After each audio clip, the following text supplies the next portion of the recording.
زیادہ تر حصہ بلوچستان کا آ جاتا ہے. یہاں پر کیونکہ گرم اور گرد کہتے ہیں مٹی کو، گرم اور گرد آلود ہوائیں چلتی ہیں. ان علاقوں میں یہ جو علاقے آتے ہیں زیادہ جو شدید گرمی کے ہیں وہ ہیں سبی اور جیکب آباد کے، اور یہ علاقے شدید گرم ہوتے ہیں. اس کے بعد نمبر 3 پوائنٹ پر ہم آئیں گے، وہ ہے نیم ہاری میدانی آب و ہوا خطہ. نیم ہاری میدانی آب و ہوا کے خطے میں دریائے سندھ کا بالائی میدان اور دریائے سندھ کا زیری میدان آ جاتا ہے، جو کہ پنجاب کا علاقہ اور سندھ کا علاقہ ہے. شمالی پنجاب کا جو علاقہ ہے وہاں پر جو ہے بارشیں زیادہ ہوتی ہیں، دیگر جو میدانی علاقے ہیں وہاں پر بارشیں کم ہوتی ہیں، اور یہ زیادہ تر جو بارشیں ہوتی ہیں وہ مونسون کی بارشیں ہوتی ہیں. اس کے علاوہ پشاور کا جو سٹی ہے وہاں پر بھی جو ہے بارشیں ہوتی ہیں زیادہ، اور وہاں پر بھی گرد آلود ہوائیں چلتی ہیں. اس کے بعد نمبر 4 پوائنٹ پر آئیں گے ہم، ساحلی خطہ.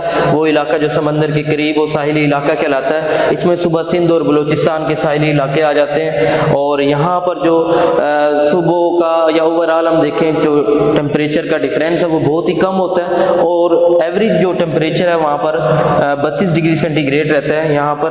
اور مئی اور جون جو ہے یہاں پر گرم ترین مہینے ہوتے ہیں. اور لسبیلا کا جو ساحلی علاقہ ہے وہ بھی اسی علاقے میں آ جاتا ہے، جہاں پر کبھی کبھار جو ہے موسم تبدیل ہوتا ہے. تو جو ساحلی علاقہ ساحلی خطہ ہوگا وہاں پر ایوریج ٹمپریچر جو ہے وہ 32 ڈگری سینٹی گریڈ رہتا ہے، نہ زیادہ سردی ہوتی ہے نہ زیادہ گرمی ہوتی ہے، چاہے سردی کا موسم ہے کیونکہ وہ سمندر کے پاس علاقہ تھا. تو یہ جو 4 پوائنٹ ہے. اس کے بعد نیکسٹ جو ہم دیکھیں گے وہ ٹاپک آ رہا ہے آب و ہوا کے انسانی زندگی پر اثرات. کوشچن ہے کہ آب و ہوا کے خطے اور انسانی زندگی پر اس کے اثرات بیان کریں. اگر کوشچن پوچھا جاتا ہے کہ آب و ہوا کے خطوں کے متعلق بیان کریں تو صرف یہی 4 پوائنٹ ایڈ کریں گے، اور اگر وہ کہتے ہیں کہ انسانی زندگی پر اس کے اثرات بھی بیان کریں کہ انسان جو ہے وہ اس سے کیسے افیکٹڈ ہو رہے ہیں، آب و ہوا سے لوگوں کی زندگی پر آب و ہوا کیسے اثر انداز ہوتی ہے، تو یہ پوائنٹس بھی آپ لوگ لکھیں گے. سٹارٹ میں آپ لوگوں نے یہی ہیڈنگ رکھنی ہے کہ آب و ہوا کی انسانی زندگی پر اثرات. سٹارٹ میں اسٹیٹمنٹ آ رہی ہے کہ کسی بھی علاقے کے روزمرہ کے کاموں پر جو آب و ہوا افیکٹڈ ہوتی ہے اس کے اندر کیا کیا چیزیں آتی ہیں. آب و ہوا جو ہے ہمارے لوگوں کی معاشی، معاشرتی، سماجی اور زندگی پر اہم جو ہے اثر ڈالتے ہیں. اس کے علاوہ لباس ہے، خوراک ہے، اور لوگوں کے رہن سہن کے طریقے بھی آب و ہوا سے افیکٹڈ ہوتے ہیں. ٹھیک ہے. اس کے بعد جو پہلا پوائنٹ آ رہا ہے، پہلا سٹار آ رہا ہے، ادھر آپ لوگ ہیڈنگ پوائنٹ آؤٹ کریں گے. نمبر 1 شمال اور شمال مغربی علاقوں کے لوگوں پر اثرات، یعنی کہ لوگ اس کے اندر کیسے افیکٹڈ ہوتے ہیں. شمال اور شمال ناردرن ایریاز کے علاقہ جات آ جاتے ہیں کہ وہاں کے لوگ جو ہیں وہ کیسے زندگی جو ہے ان کی افیکٹڈ ہوتی ہے. تو سٹارٹ میں ہے پہاڑی سلسلوں میں گھرے ہوئے ہیں شمال اور شمالی علاقہ جات. یہ سطح سمندر سے کئی ہزار میٹر بلند ہے. جیسے جیسے ہم بلندی کی طرف جاتے ہیں ٹیمپریچر کم ہونا شروع ہو جاتا ہے اور کئی علاقہ جات میں مائنس میں بھی چلا جاتا ہے. پھر اس کے بعد آپ لوگوں نے جہاں پر اسٹیٹمنٹ آ رہی ہے کہ پہاڑی علاقوں کا درجہ حرارت، اس کی سب ہیڈنگ دیں گے، وہ ہوگی موسم سرما کے حالات، کہ موسم سرما میں وہاں پر کیسے حالات ہوتے ہیں.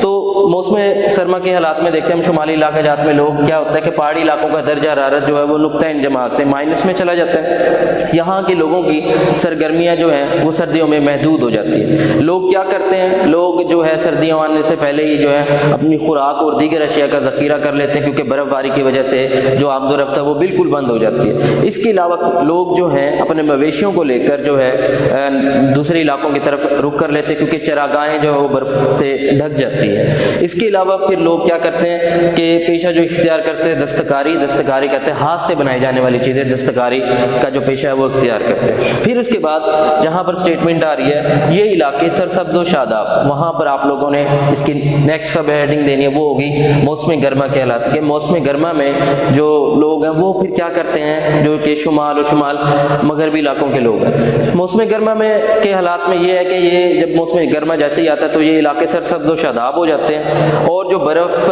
جو ہے وہاں پر ہوتی ہے وہ اس کے پگھلنے سے ندی نالے رواں ہو جاتے ہیں. ان ندی نالوں کے چلنے سے تو یہ ہے کہ مقامی لوگوں کو پانی مہیا ہوتا ہے، اور اس کے علاوہ جو ہے ان ندی نالوں کی وجہ سے کاشتکاری بھی وہاں پر شروع ہو گئی. لوگ کیا کرتے ہیں، جو کہ لوگ اپنے مویشیوں کو نیچے لے کے چلے جاتے ہیں دوسرے علاقہ علاقہ جات میں جب وہ برف پگھلتی ہے تو واپس اپنے مویشیوں کے ساتھ یہاں پر آ جاتے ہیں۔ پھر موسم گرما کے حالات پورے ہونے کے بعد آپ لوگوں نے نیکسٹ اسٹیٹمنٹ آ رہی ہے، نیکسٹ جو سٹار آ رہا ہے وہ اسی ہیڈنگ کا ہی پارٹ ہوگا جو کہ لانگ کویشچن کی ہیڈنگ آ رہی ہے، شمال اور شمال مغربی علاقوں کے لوگوں پر اثرات۔ آپ لوگوں نے پیسج دیکھ کر وہی اسٹیٹمنٹ سٹارٹ کر دینی ہے کہ یہ علاقہ جات جو ہیں وہاں یہ معدنیات کے ذخائر سے مالا مال ہے، یہاں کے لوگ جو ہیں محنتی اور جفاکش ہیں، یعنی کہ ان کی برداشت بہت زیادہ ہے اور وہ جو ہے حالات کا مقابلہ کرتے ہیں۔ تو شمال اور شمال مغربی علاقوں کے لوگوں پر جو اثرات ہے ایک یہاں پر پارٹ کمپلیٹ ہو جائے گا۔ اس کے بعد نیکسٹ سٹار آ رہا ہے وہاں پر آپ لوگوں نے سیکنڈ ہیڈنگ دینی ہے، میدانی علاقوں کے لوگوں پر اثرات۔ میدانی علاقوں کے لوگوں پر اثرات جو ہے آب و ہوا کیسے افیکٹڈ ہوتی ہے؟ میدانی علاقوں کے لوگوں پر جو آب و ہوا کے اثرات ہیں وہ یہ ہے کہ آب و ہوا وہاں پر ایک تو ہوتی ہے شدت، ہمارے جو میدانی علاقہ جاتا ہے وہاں پر آب و ہوا میں شدت پائی جاتی ہے، مطلب کہنے کا مقصد یہ ہے کہ موسم گرما جو ہے وہ شدید گرم ہوتا ہے، موسم سرما جو ہے وہ شدید سرد ہوتا ہے۔ تو اس آب و ہوا کی وجہ سے یہاں پر یہ جو علاقہ ہے وہ فصلوں، سبزیوں اور پھلوں کی پیداوار کے لحاظ سے مشہور ہے، کیونکہ یہ ان کے لیے موضوع ہے، یعنی آب و ہوا گرم ہے تو فصلیں پکتی ہیں موسم گرما کی، موسم سرما کی۔ اور یہ علاقے زرخیز بھی ہیں، یہ علاقے زرخیز ہے کیونکہ دریاؤں کی لائی ہوئی مٹی سے بنے ہیں، پھر کیونکہ یہ دریاؤں کی لائی ہوئی مٹی سے بنے ہیں، میدانی علاقہ جاتا ہے تو یہاں کے رہنے والے لوگوں کا جو زیادہ انحصار ہے، لوگ جو ہیں وہ زراعت سے جڑے ہوئے ہیں، کھیتی باڑی کرتے ہیں، اور یہاں کے رہنے والے لوگوں کی معاشی حالت دوسرے علاقہ جات کی نسبت بہتر ہے، ٹھیک ہے۔ اور اس کے بعد پھر ایک اور پیسج آ رہا ہے نیکسٹ جو آر ایس اسٹار، وہاں پر آپ لوگوں نے اسی کو ہی ایڈ کرنا ہے۔ یہاں پر جو لوگ ہیں خوراک، لباس جو ہے وہ بھی جو ہے موسم جو ہے کافی گہرا اثر ڈالتا ہے، لوگ سردیوں میں گرم کپڑے استعمال کرتے ہیں اور لوگ جو ہیں سردیوں میں جو ہے لوگ سردیوں کے اندر جو ہے موٹے کپڑوں کا استعمال کرتے ہیں۔ پھر اس کے بعد ہے کہ یہ علاقہ جات جو ہے گنجان آباد ہے، یہاں پر آبادی بہت زیادہ ہے، اور اس کے علاوہ جو ہے مصنوعی آبپاشی کے ذریعے یہاں پر جو ہے کاشت کی جاتی ہے، نہروں کے پانی کے ذریعے، ٹیوب ویلوں کے ذریعے کاشت کی جاتی ہے۔ آمد و رفت کا جو سسٹم ہے وہ بھی بہتر ہے یہاں پر، اور ذرائع نقل و حمل بھی بہتر ہیں۔ تو اس کے دو پوائنٹ ہو جائیں گے، ایک تو یہ ہو گیا کہ شمال اور شمال مغربی علاقوں کے لوگوں پر اثرات اور میدانی علاقوں کے لوگوں پر اثرات، یہ دو پوائنٹ کمپلیٹ ہوں گے۔ اس کے بعد تیسرا پوائنٹ آئے گا صحرائی علاقوں کے لوگوں پر اثرات، اور چوتھا پوائنٹ آئے گا وہ ہوگا سطح مرتفع بلوچستان کے لوگوں پر اثرات۔ وہ دو پوائنٹ جو ہیں وہ انشاءاللہ ہم نیکسٹ میں پڑھیں گے۔ آپ لوگوں نے ان پوائنٹس کو ہائی لائٹس کر لینا ہے، جو ہیڈنگز بن رہی ہیں ان کو کرنا ہے، اور ان پوائنٹس کو آپ نے ایک دفعہ ریوائز بھی کرنا ہے اور یاد بھی کرنا ہے۔ انشاءاللہ نیکسٹ جو ہے ہم اس کے دو ریمیننگ پارٹ پڑھیں گے، اور آگے ٹاپک آئے گا گلیشیئر کا، وہ بھی پڑھیں گے۔ اور اللہ حافظ۔